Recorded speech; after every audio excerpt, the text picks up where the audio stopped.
Баршаңызға сәлем. Бүгін осындай ерекше дәмді корица қосылған булочкаларды дайындайтын боламыз. Видеоның соңына дейін қараңыздар.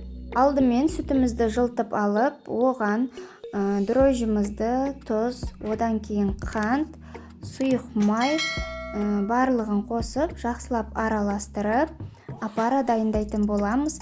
Бетін жауып, жылы жерге алып қоямыз. Қаймақ қосуды ұмытып кетпеңіздер.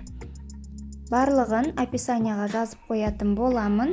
Негізі бұл булочкаларды синабоны деп те атайды, тек үстіне кремін жасауымыз қажет болады.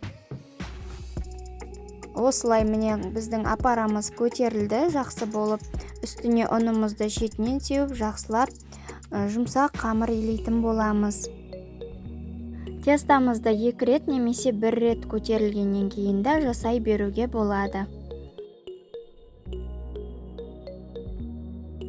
Неке апарамыз көтерілді, қолымызды майлап, тестамыздың жартысын алып, осылай жайып аламыз алдымен.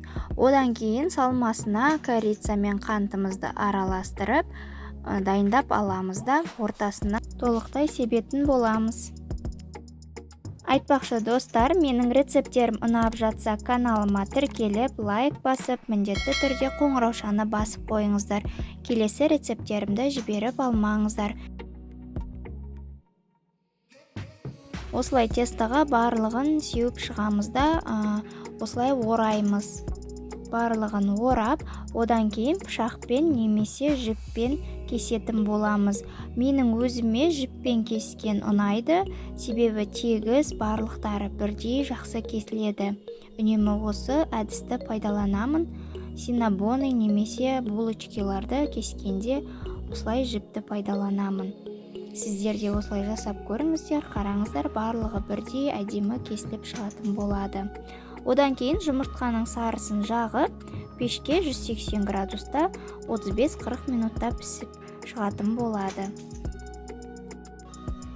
Мінекей достар, біздің булочкаларымыз дайын болды. Өте жұмсақ әрі дәмді болып шықты. Өзіме қатты ұнайды. Именно корица қосылған булочки. Сіздер де жасап көріңіздер, ұнайтынына сенімдімін. Келесі тәтті рецептерде кездескенше сау болыңыздар.